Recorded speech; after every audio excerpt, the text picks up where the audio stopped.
our second panel of the day, the one titled Notes from the MarTech Battlefront, also has a stellar panel of speakers. Our first panelist is Mr. Sandeep Gambhir, Head Marketing and Digital at ICICI Home Finance. Sandeep has spent most of his career at ICICI Group companies across marketing and digital. He has helped set up, grow, and transform marketing and digital capabilities to deliver business value. In his current role, Sandeep is the head of marketing and digital at ICICI Home Finance. He helped structure their marketing, PR, and digital functions from scratch. He has been pivotal in building the company's digital platform in 6 languages that gave people in Tier 2 and Tier 3 cities greater access to home loans, gold loans, and fixed deposits. Prior to ICICI Home Finance, Sandeep was the VP and head of ICICI Prudential Life Insurance's e-commerce division, where he led digital transformation of the online businesses. During this tenure, ICICI Pru Life's website became the most visited website amongst private life insurance peers and one of the leaders in the online life insurance businesses. Welcome to the panel, Sandeep.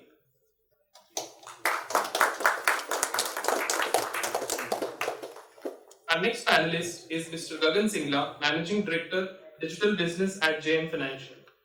Gagan Singla professionally combines the rigor of academic discipline with practical industry insights. He is currently the Managing Director and Head of Digital Broking at JM Financial Services Limited. His areas of expertise range across analytics, strategy, digital insights, digital transformation, marketing, corporate communication, and leveraging consumer interfaces. Gagan brings over 2 decades of diverse experience working across 11 countries in verticals like digital broking, financial services, financial advisory, e-commerce, and consulting.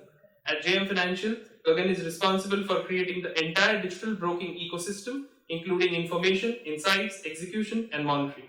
He leads the team that is creating a bottom-up digital platform. Prior to JM, Gagan was heading the digital business of HDFC Securities, involving in setting up the digital ecosystem from scratch. Prior to that, he was the Chief Strategy Officer at IIFL Securities and a board member and Chief Marketing Officer at Angel Broking. He also has earlier stints in startups like Quicker and Simply Learn. His consulting experience is across India and the US at PwC and Deloitte. Welcome to the panel, Gagan.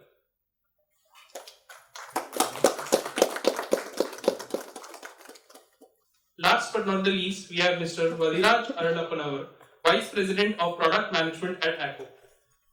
Vadiraj is joining us virtually. Vadi is an incredible product leader with a track record of over 2 decades of experience, both as an entrepreneur and as a business leader in roles spanning product creation, managing global businesses and teams, conceptualizing new initiatives, and creation of innovative practices in the consumer internet and B2B space across InsurTech, FinTech, retail, travel, and logistics. Prior to Acko, he led the product divisions at ONN Bikes and C&D Labs. He was the co-founder and president at Veninol Technologies and the founder and CTO at Telebrahma Convergent Communications. Apart from this, he has held leadership roles in firms such as Quicksilver Solutions, Exchanging, Mindtree, and Wipro. He also has been an advisor at 100 Watts for Tech, Spring Up Capital, and the Founder Institute. Vadi is passionate about startups and he has been part of product journeys from their nascent stages. He has created and managed accelerators, incubators, and set up the entire ecosystem from founders, partners to mentors. Welcome to the panel, Vadiraj. Thank you. May I now invite Subra to take the proceedings ahead. Thanks, Ritul. Special thanks also to welcome Sandeep, welcome Gagan, and thanks also to Vadi, who was scheduled to fly in actually for this event, but he has COVID-like symptoms, but he's been very graceful in sort of joining us for this panel. So thanks for doing that, Vadi. And I think on that topic of COVID could be probably the first question that I wanted to ask you gentlemen, which is maybe we could start with Sandeep. I think when the pandemic came, we saw this incredible move towards digital, right? Because probably that was the only option available. But as the pandemic sort of receding, and we are clear, one term that we consistently hear is this new normal, that people have probably shifted permanently to digital. And I think each of you are part of different businesses or have seen different businesses. So the first thing I want to ask you is this even true? Is there a new normal, or are things just going back to to where it was before, as far as your respective businesses are concerned? So maybe Sandeep, I'll start with you. So, I'll start with a quick disclaimer, because the TG that I deal with is primarily in tier 2 and tier 3. So that's where, things look a little different when it comes to digital versus in tier 1, Bombay, Delhi, etc. So it's a mix of various things. I would cut it into various stakeholders, customers, distributors, and employees. I think these stakeholders have reacted differently to digital. There was definitely a surge in adoption, but I would say that a lot of them are moving back to their old ways. Okay, employees have certainly embraced it, and they continue. Well, I can also say that they really don't have an option anymore, because the moment you cut off the physical pipeline, the only thing that is left for you to do is digital. So that's where you see the maximum adoption. Also, now the lot of impetus is on the organizations to make sure that all the platforms that you have created in that surge that happened, you consolidate, because there are too many platforms for your employees, your customers, your distributors to deal with. Now, coming to customers, I think customers payment is one thing which looks like is very, very sticky, as customers have taken that wholeheartedly. There are some other aspects of journey, whether it is onboarding, etc. I would say from a tier 2 perspective, things have gone back to where they were, if I were to put it very bluntly on that front. Distributors, it's a mixed bag. Again, in tier 2, there are some distributors who are still comfortable with the physical model. They would want to visit a branch. They would want to have a chat with your sales force. Hence, I would say that's a mixed bag when it comes to adoption of digital and staying back where it was, post-COVID. So it's been a bit of mixed bag on your side. Gagan, you could go next, and then I'll see. I think it's different for different customers and different businesses. There are a lot of businesses in financial services, particularly, which are very RM based, right? So there, I think even though a lot of companies, the service providers had moved to digital, and many have not, but the customer side was also a challenge, because there will be a fair bit of customers, particularly premium customers, who would always expect the service, right? Some of that has eased out, in my view. Whatever experiences I had at various companies in the last 3 years, customer side have started now getting okay with online and so on. And from the company side also, so in any financial services company, you will see this divide of a certain set of people will say that physical will always remain, and then certain set of people say it's all future digital. So I think the percentage this side has drastically increased, right? But it has also set out, one thing I'd like to add is that certain things might remain physical forever has also been kind of tested, right? So now few things which will, like if you have to buy stuff which is really to be experienced physically, that will not be digital fully maybe. So that part also is kind of getting set out. So actually the divide or the thing which are very grey now is kind of getting black and white, right? And employee side, I think all of us know there is a lot of divide there. And that divide is there at all levels globally, including Mr. Musk, right? So there will be divide across for many years to come, I think. I think that's just the same, right? All distributors and all whatever. Yes, it's the same. Wadi, I think you've been in a very interesting position. Acko has always been sort of digital first in its approach. So I'm guessing in certain ways the pandemic may not have been vastly different, except for the fact that probably you saw a lot more demand come in. But what's been your experience, especially during and then quickly post-pandemic? Are you seeing sort of things going back, or sort of is there a new normal? Yes, thanks for the question. First of all, I just want to check whether So first of all, thanks Subra, and thanks for the other panel members. I am not there physically, so I think that's a good segue into the discussion of being physical versus online. I think and where technology can play a role. Coming back to where we are, and how COVID has played out as a D2C brand, and our focus being InsurTech, where tech is the leading light for a company like us. it has kind of, in some way, digital people getting, accustomed to digital acquiring. People started getting comfortable to acquire goods digitally. And that gives a good impetus to even from an insurance standpoint. I think, and we have seen a good demand coming in, from all sides in tier 1 and tier 2 cities as well. And coming back to, I think, when the question is COVID, post-COVID, of course, we are we are not there to say that post-COVID or whatever. When we are coming back to the slightly more normal times, if I may have to call that, I'm seeing a very interesting trend where I think, once people have bought something, I think the whole customer experience and how you are engaged with them plays a very important role.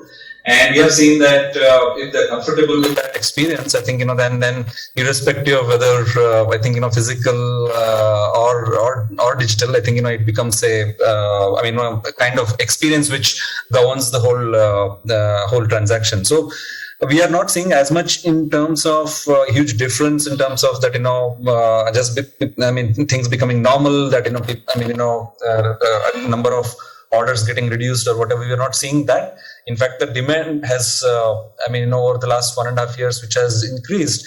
Now the effort is on our side to kind of keep that base demand up, and then how do we kind of take more bouquet to the customers and get them more, maybe making the experience better, maybe make the plans better and more affordable. I think that's the whole impetus. Hopefully, touch wood, I think, all D2C companies will have that way. But again, as the other panelists mentioned, it plays very, very different for different segments, different contexts and use cases. Got it. Super insightful. So the second thing which I want to just delve on is this idea of stitching data. I think the whole point is that digital data comes in different shapes or forms. I think the volume, the velocity, the variety just completely is different across different sources. So I think, and again, given you represent different businesses, I'm sure the cadence and all of that is very different as well. So again, starting with you, Sandeep, how are you doing this? And maybe that we could combine the third question as well a little bit, which is how are you looking to combine all of this data? What kind of things do you do? And specifically, have you adopted a CDP? And if so, what's been your experience in terms of a CDP's ability to do all of this, and any best practices you might want to share? Oh, that's a very upfront leading question. So yes, so I am CDP. I've been using CDP in my earlier stint. I'm using here. So it's been 8 years that I've been using CDP now, 8 or more. So that's the answer. Basically, if you want to stitch your data together, create a one view, while it still sounds theoretical to people who haven't done it, but that's the answer right there. Now the challenge that we face continues. I think there are regulatory challenges, which a lot of you in the earlier panel also mentioned. There are challenges related to the infra. So all of that is something that is new. The privacy movement is creating this heady mix again. How do you deal with that? I think then I am looking up to CDP only to maybe help us answer some of those questions going forward. Now, in our segment that we deal with, while acquiring a customer seems easy because ultimately we are offering loans. It's not like insurance. Insurance has to be a push sale. Here, it's easy to acquire a customer, but then thereafter to sell a customer is a challenge. How do you make sure that the data is updated? Because when you acquire a customer, like somebody said, you use a June 2021 insight on a June 22, you really don't have a relevant offer to make. So how do you keep updating that data in this kind of a segment? So so what we are working on, we're trying to work on the new jargon that has come into play is zero-party data. So how do you make sure that you keep updating the data, keep going back to the customer in those small tranches to collect new information about the customer, which you can possibly use later to make a new sale. And all of this obviously cannot go in a data lake. It has to go in a CDP to be stitched together and make sense to make a sale. Got it. I'll go with Vadi second and then come to you third. Vadi, your points there, because I know you actively spend a lot of time in the CDP sort of space, and then you sort of have a strong points of view on how data gets collected via CDP as well. So would love to hear your thoughts here. Sure, Subra. I think it's a very interesting, topic, and I think very pertinent topic. Which is, the whole gamut of, I would say, the whole customer life cycle. One source of truth, the customer, and all that. Although all of these, concepts have been there, they have been there for years. But I think over the last 2 years, what has become important, especially for digital journeys, is how do you get all of that together in one stream, right? For decision making and insights. And talking about Acko, I think, and as you rightly said, I think, I've been spending significant time, to kind of over the last 1 year to kind of see what all can be done. And what are given that it touches upon the whole life cycle, right from acquisition, retention, activation to the whole engagement. The whole life cycle. You can actually have CDP use cases cutting across. So my task, and I think what we have been doing, and slightly more to talk about InsurTech, as my other panel member mentioned. I think InsurTech is not as much as a sale that you can continuously engage them and keeping them engaged, every day or every week. I think, it needs much more, it has a slightly more different context to it. So our whole journey started where I think, the basic infrastructure been there, the data lake been there, I think, the data warehousing and all those things been there. How do we get the whole tenets of the CDP, get the base data right, which are all the systems which are already there, and kind of, look at so many, different systems and, exist. Not just in our company, but any other digital company. There will be so many other digital products that exist, and it is a fine art of play that happens between, these systems. And our first effort was to kind of see that, where is the whole data flowing, and we took customer acquisition, especially on the buy side of things, to see how we can stitch that together. And I think, that the effort has been there in terms of getting that part right. And we are slowly, as we see in the last 6-8 months, I think, we are progressing there. It's a task which it requires, it kind of needs to be project managed across, because they are all different streams that work through. But it's a very interesting journey to get that going. And I would say the real art of CDP, I think, would lie in a longer term. Which all facets would you do, and what level of prioritization would you do, and how do you pull in all your teams as well to get all of this? Because no one team can possibly get everything. Because each organization, the way they are structured, they will have different teams of marketing, operations, technology, product, and all that. So you take one. At least the kind of strategy that we undertook was, okay, take one stream on the buy side, then try to crack that. Get the metrics up, moving, see the success, and then move on to the next level of blocks. So that's some view, Subra.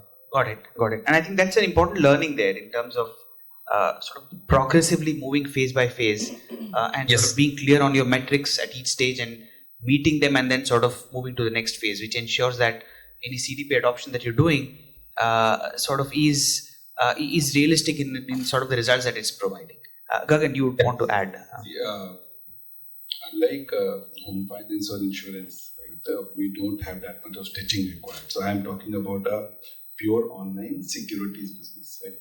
So pure online securities business does not have that many partners. We do not have too much stitching to do. For that matter, I would believe that for us the problem is completely opposite, right? Because the amount of data is unlimited. For that matter, it is much faster than any other data in the world. And therefore, at any point in time, the amount of signals we are getting is pretty large. Even stickiness of customer is obvious. If you are doing well as a company and the customers are really active, they will be on your platform every day. So every good stock market app has most of its active customers on the platform every day. So stickiness is not a problem. Now the problem is too much data. The problem is too much signals. Right? there are too much signals both from your first party data, which is your customers' continuous transactions, customers' continuous browsing on your trading app. You have enough signals from the outside, so the amount of data which gets produced, both structured and unstructured, for the economy and the markets is unlimited. There are enough free APIs available, leave aside paid. Right? So the problem is completely different in our industry as compared to the rest of the financial services, most of the others, at least the few which are not a very continuous engagement industry. That people don't take home loans every day or buy insurance every day. Right? While stock market, they come to stock market every day. Right? So for us, building CDP is very different. We are building CDP not for acquisition, and we are doing a mix of buying and build. We have our own team building a very complex CDP in my view because it is complex by nature. For revenue, not for acquisition. So our full focus is to look at a CDP from a perspective of building stickiness and revenue. So when I say stickiness, they will be active. The general activation levels in our industry are between 20% to 80%. But the more online you get, the activation levels go down. So therefore, average in the online broking industry is between 30, 35, 40 and so on. So in order, stickiness is required for the platform to be good because people will switch, and revenue is required because the way you ingest the signals and the kind of communication or the kind of personalization to roll out be on the app or on the communications that you do. So for us, stitching the data is more about a lot of different kinds of data, not that we have to go phase by phase. But even if you go phase by phase, it is about unstructured data of news, unstructured data of stock market, too much of signal data of the customer, and a lot of transactional data and financial data, and then look at the interaction data and then say what to communicate next to get a very highly likely buying of a stock or they coming back again. Right? So, but I have this view that no CDP in the market is able to build this. So we are doing a build and a buy mix where we take some CDPs, we are in a process, and then we also build a lot of it around it. That's very interesting because this is a case of sort of looking at a hybrid approach from a build versus buy perspective where you're building some parts in-house and sort of buying, and that's a fantastic best practice, I would say. So, a lot of CDPs are used for acquisition in the industry because acquisition is the biggest cost. Right? For us, it's a different model. For us, revenue is the biggest challenge. So when you're pure online securities, the biggest challenge is revenue. And acquisition is actually smaller of a challenge. Any best practice or specific learnings that you want to share with the audience as if they are embarking on their journey, Sandeep? Like, what would be your one big sort of takeaway that you would want to give? I think, like you said, put it out in phases. Don't try to take a bigger bite because there is so much of data which is available. Start with obviously first party data because that is the purest form of data that you have. Make sense of it first and then move into phases towards the other forms of data. I think we get lured by data. जो भी मिल रहा सब collect कर लेता हूँ, सब देख लेता हूँ. लेकिन फिर then when you start to make sense of it, it becomes very, very difficult. So put it out in phases, very, very difficult. I fully agree with that. Vadi, any closing sort of best practices, one big takeaway that you would have? So I think, as an organization, I think, we need to, one of the learnings what I felt was, I think it's a very powerful platform, right? CDP itself, it's a monstrous platform and what it could do.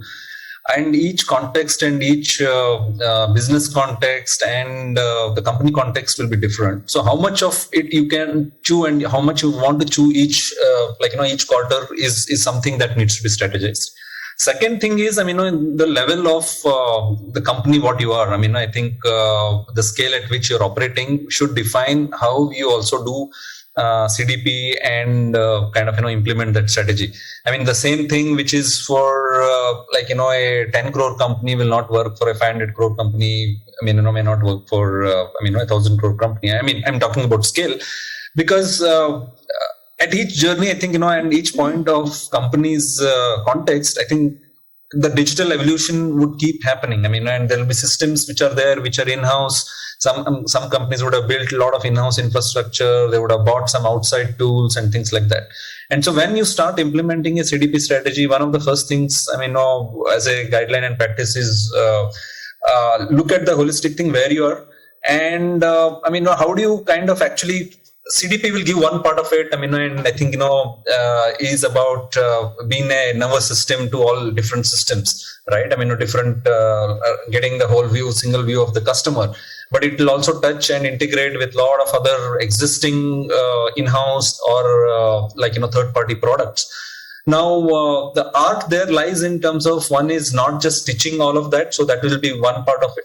Second is how do you actually take that and kind of feed it into the real insights and analytics that you want to derive, and that's the real business outcomes that you may. It is not just a product manager's goal that I have taken CDP or built a CDP kind of a thing and stitched it together into the internal fabric, and that's the goal. I think that's not the goal, because I think the whole goal would be translating that finally to the business outcomes, and that can happen only when you stitch it end to end and see that how those analytics and insights can be drawn out of it. What are the efficiencies that one can get by finally integrating into the fabric of the whole digital infrastructure? And this requires an art of not just product and technology thinking, but it's also about, I think, discovering those key business outcomes and metrics that you would want to kind of play around with, do experiments with, and to get to the success that you would want to be looking for.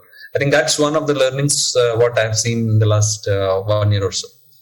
Fantastic. I think this is a fantastic panel. Sandeep, Gagan, Vadi, thanks so much for your time. I really appreciate it. And thank you once again. I would like to invite Rinku to sort of give you a token of appreciation from our side. Rinku, Vadi, yours is with me. I'll probably when I meet you again. Sure, Subra. That's so nice of you.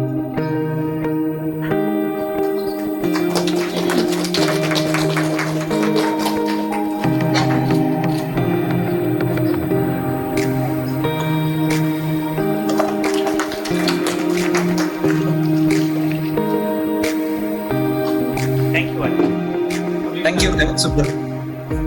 Thank you, panel. Thank you, Sandeep. Thank you to all the speakers and host of the panel, Subra, for yet another insightful session.